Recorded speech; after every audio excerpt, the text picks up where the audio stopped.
So I was asked to present on the state of the Sturgeon River Watershed Report, and I wanted to add a little bit to that in terms of some of the lessons that we've learned in developing this plan here at the City of St. Albert. And the question that I wanted to kind of answer at the end is are municipalities the key to sub-watershed management? And I really think that we need to come up with an acronym for sub-watersheds. You know, you got your WPAS, you got your ERCP, you got everybody. The only one I can think of was sub-dubs. It just sounds like a bad boy band, so we'll have to come up with something better. So the outline of my talk today is going to be a little bit on the background about the watershed. I'm going to summarize very quickly the state of the watershed report we did for the Sturgeon River, and there are samples on the side table. It is also available on our website at the City of St. Albert. Then I want to spend a little bit more time about municipal success stories, and I know we've heard a lot this morning about the challenges of implementing watershed management plans within a municipal framework and how to get people from different municipalities to partner, etc. I'd like to share some examples of successes and then just let you know what our next steps are in terms of the Sturgeon River watershed. So the Sturgeon River is really a small groundwater-fed prairie river. It is not the North Saskatchewan. It is about 260 kilometers long and drains an area of about 3,300 square kilometers. And it is one of 18 sub-watersheds within the North Saskatchewan Watershed Alliance. And I have to go back to my mayor who said, you know, the more you learn, the less you realize you know. Because I always say 18 here, and you guys always say 12. And so I asked David before I started, why are they different? Why are my numbers different? And it really has to do with kind of the history of the watershed, because the 12 is taking the Battle River watersheds out of the North Saskatchewan, which environmentally it's supposed to be in, but historically it was pulled out. So that's why there's a bit of a difference. So learn something new today. So I also want to point out throughout my presentation, the beautiful photographs that I'm using are from a photographer who used to be from St. Albert. He moved into Sturgeon County. His name is Dave Conlon. He's kindly given me permission to use these images, not only in my presentation, but you'll see them in the Watershed Report on the side. They are stunning photographs. If you ever get a chance to go to his website, Dave Conlon, just search it, you'll find a ton of beautiful pictures.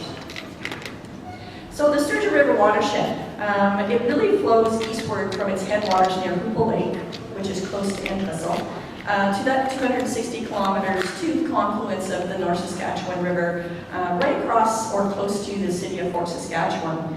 The major lakes in the area include Isle Lake, Lac St. Anne, Sandy Bay, and Manawan Lakes. There's numerous other small ones as well.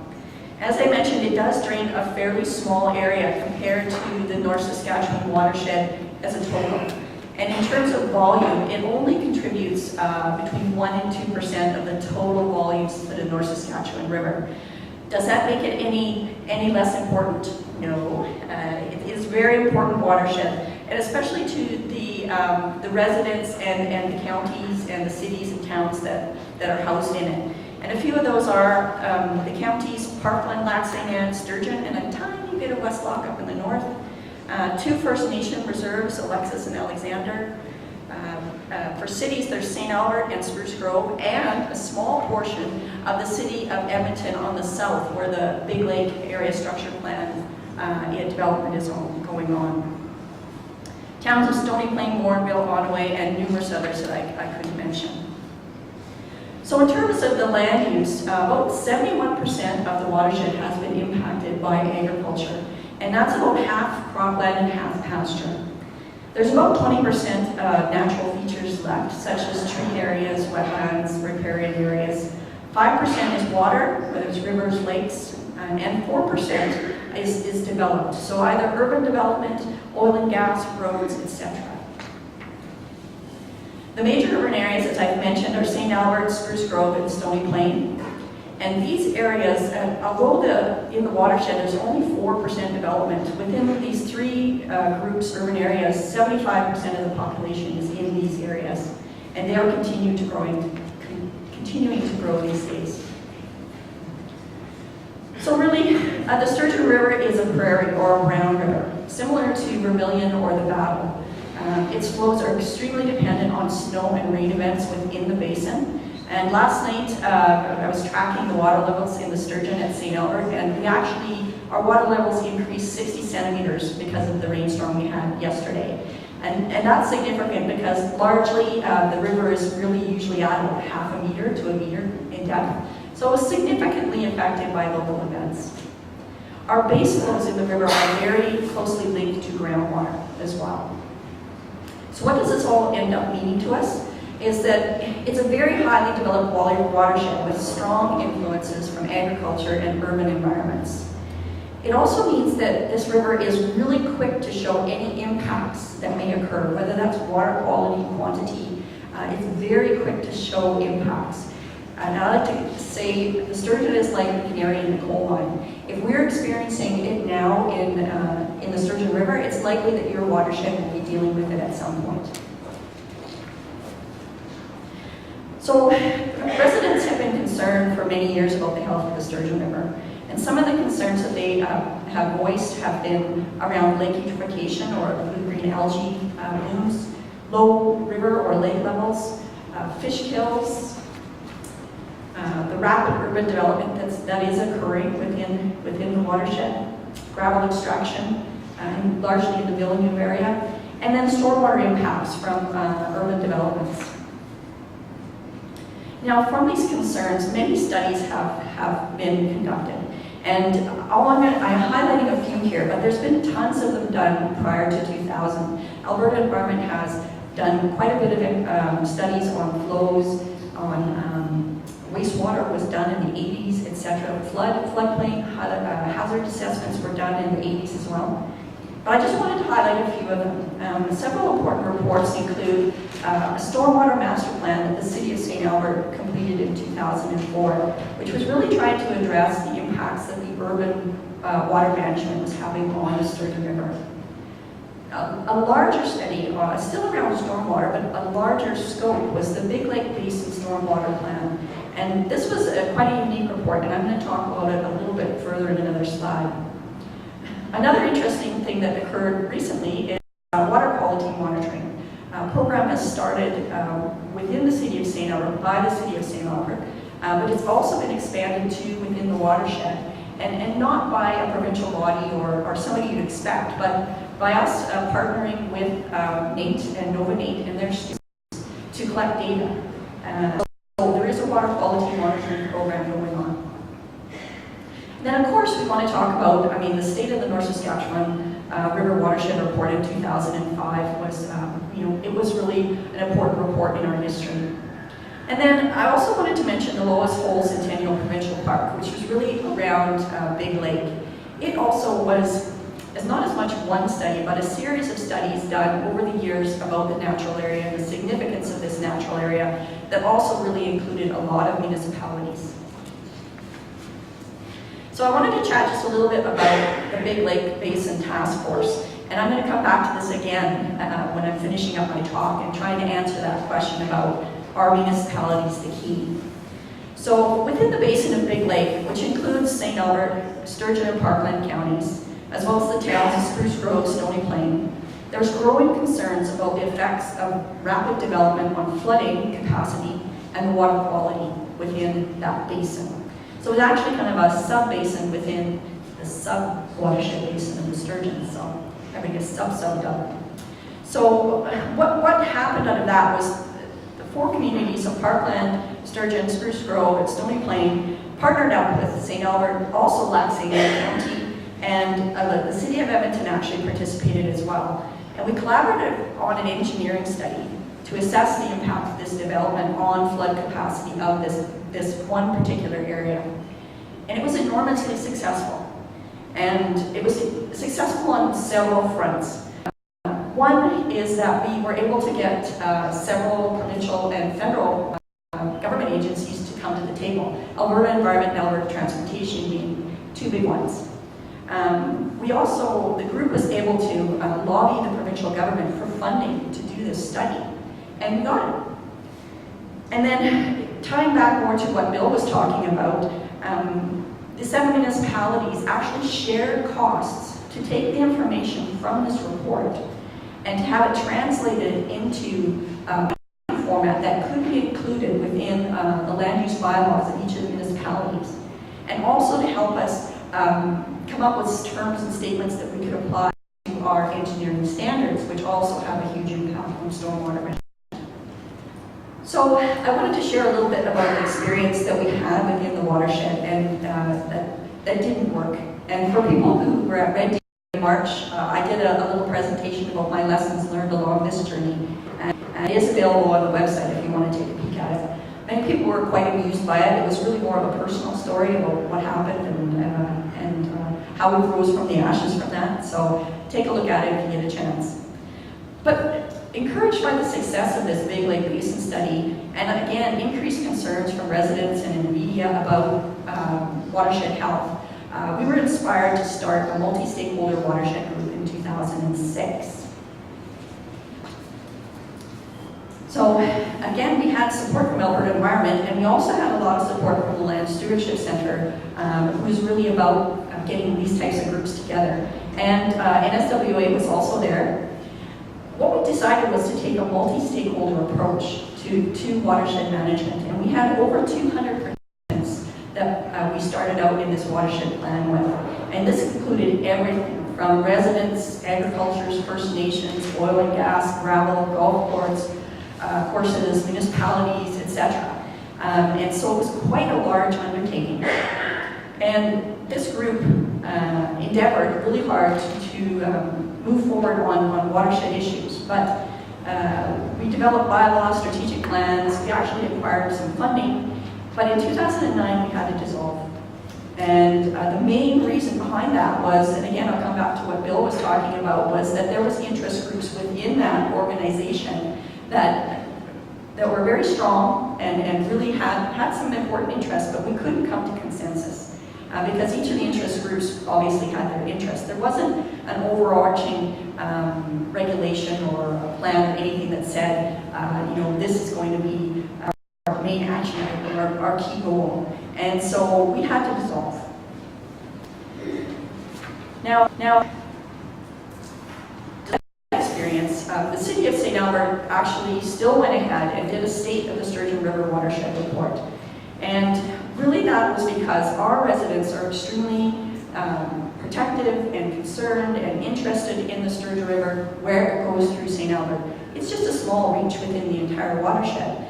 But we realized that to actually deal with the reach within St. Albert, we really had to understand what was going on within the entire watershed. So a municipality, a group of residents with a huge concern for a section of the river decided to go forward and do this watershed report. I'm going to just, this was completed in 2010 to 2012, and copies were sent to all municipalities within the watershed. Hopefully you've seen it. Also sent copies to all the schools within the watershed. So again, we think that as people need the knowledge to be able to do this. So quick to summarize what's in the report, and I'll try to do this quickly because I do know that we don't have lunch, is the questions that are to be answered are listed there, and really these are based on provincial documents. The Handbook for the State of Watershed Reporting, and indicators for assessing environmental performance of watersheds. Again, 2 Alberta Environment Reports that are very helpful. The indicators we used, there was 15 indicators within 4 categories: land use, water quantity, water quality, biological health. And they are typically graded poor, fair, or good, and in some cases insufficient data. So the overall grade and the key issues that the report came up with was that our grade was fair, which was consistent with what was in the North Saskatchewan Watershed Report, which did look at the sub-watersheds, but very high level.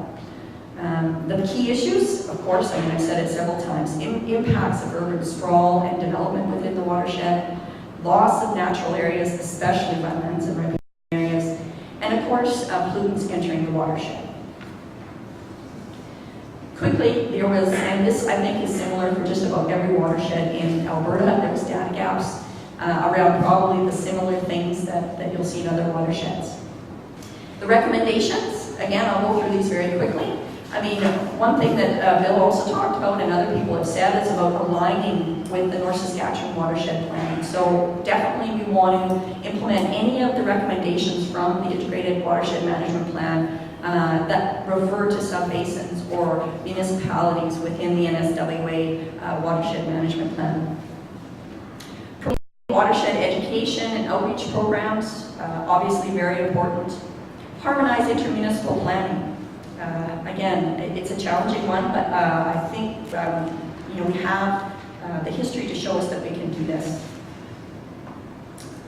Encourage and support watershed research, and I really think that we've been positively affected by our relationship with Nominate and St. Albert, and the studies and the work that we've been able to do just in partnering a couple ladies who are here today, and a bit of administration. We've done a lot of work.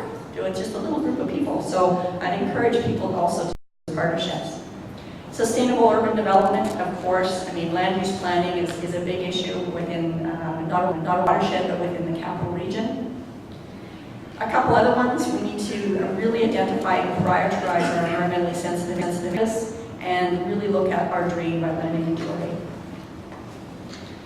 So this was the first recommendation in the report, but I saved it to last because I wanted to focus a little bit more on this municipal partnerships and the collaboration that really I think can move watershed issues forward. So the recommendation was to establish a municipal Sturgeon River and in partnership with NSWA. So this is really probably a lesson that we learned by trying to use the initiative, is that the municipal-based partnership was probably going to be more successful than going to the wider stakeholders. And why do I say that? The municipal success stories. I mean, I mentioned the Big Lake Stormwater Master Plan that was done in 2004, but I'm also going to list a few more here. One of the big things that came out of the Big Lake Master Plan, and it's apropos here is we actually came up with new floodplain elevations.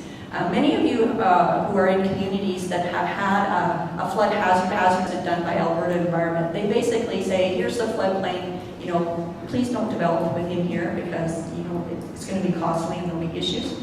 Well, this report actually suggested that we would expand those floodplain elevations and increase them. And why did we do this? Was because what we did was we predicted our development over a long-term period, and we said our water balance is going to be changing, so we need to be ready for that. So we're being very conservative. We've added elevation to our floodplain, and those new floodplain elevations were translated into maps, which were now in our land use bylaw. We also have release rates, which, unless you're a stormwater engineer, you really won't mean a lot. But what it does is it affects the way that we manage stormwater within an urban area. So you'll notice in the older areas, they don't have a lot of stormwater ponds. This is a fairly new idea, but you look in the new areas of St. Albert, and there's tons of stormwater ponds. Purpose is to slow down the water, retain it, let it drain slowly, and to clean it at the same time. The Lowest Hole Centennial Provincial Park was also really an initiative done by a partners of municipalities. I mean, it was Sturgeon and Parklands and St. Albert that really lobbied the province to make this a provincial park. And it happened. It really happened. So, the other success stories, I mentioned the work with Nate, a couple other ones. I really love the work that the City of Edmonton has done on their natural areas. Grant Pearsall, if anybody's heard him speak from Edmonton, he does amazing work. And why I mention it here is because Grant just didn't do everything out to the borders of Edmonton. He was smart enough to say natural areas don't follow political boundaries, and he actually included a lot of the regions outside of the City of Edmonton boundaries, and he involved us in those studies.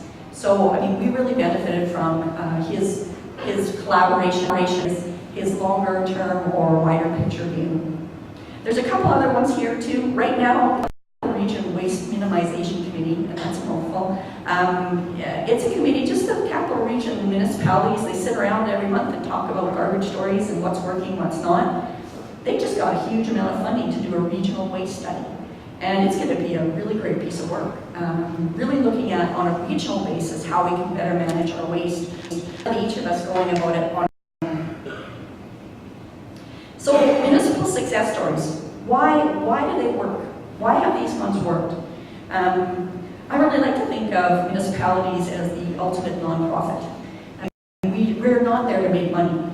We get money, come in, we provide services, and we are a community-based organization.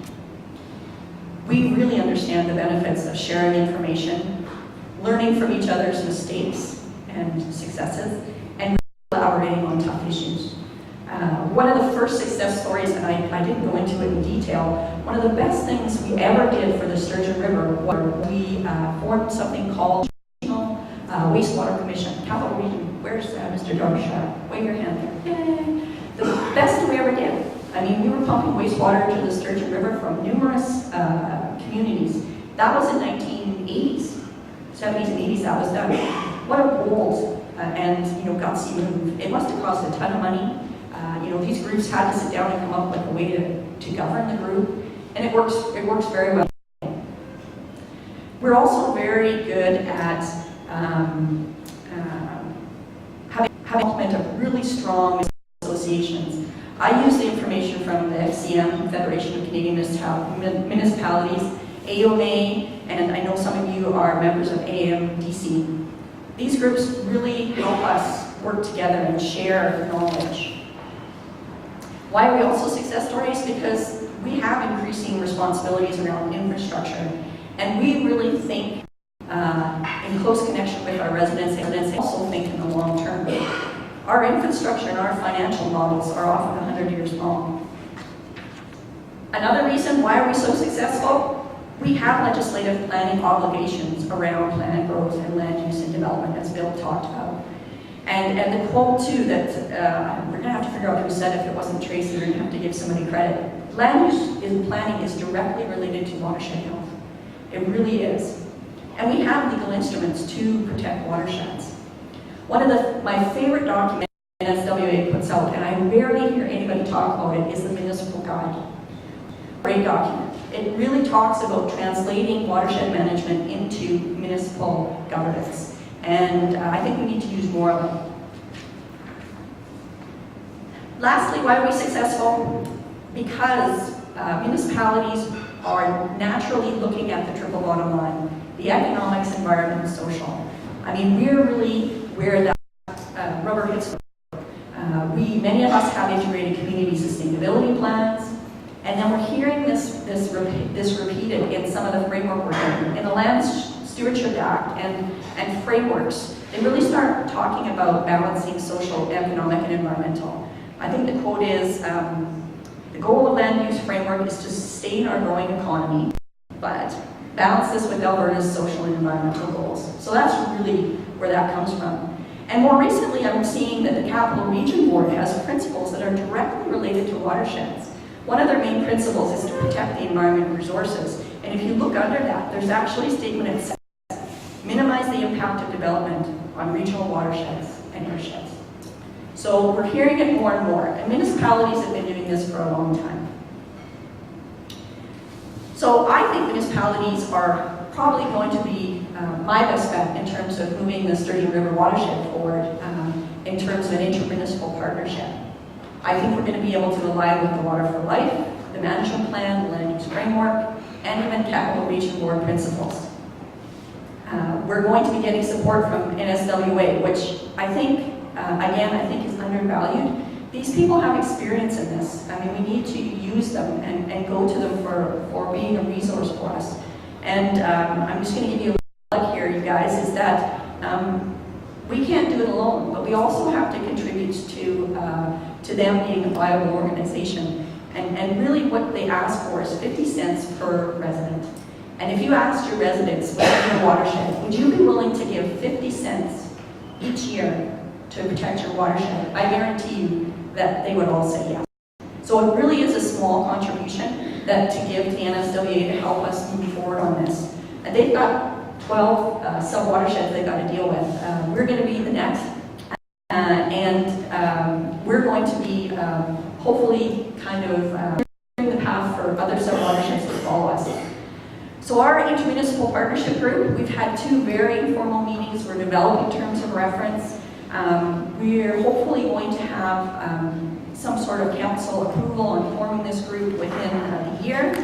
And we're hoping that we're going to apply for a regional collaboration grant through Municipal Affairs, which might be nice as well. And we're gaining inspiration from our communities. So with that, I'd like just to finish up with answering that question. I do believe that municipalities are the key to sub-watershed management success. I'm counting on it. We are knowledgeable in partnerships, we have a legislative framework, we know our communities, we know our residents, we know that they're concerned about the watershed.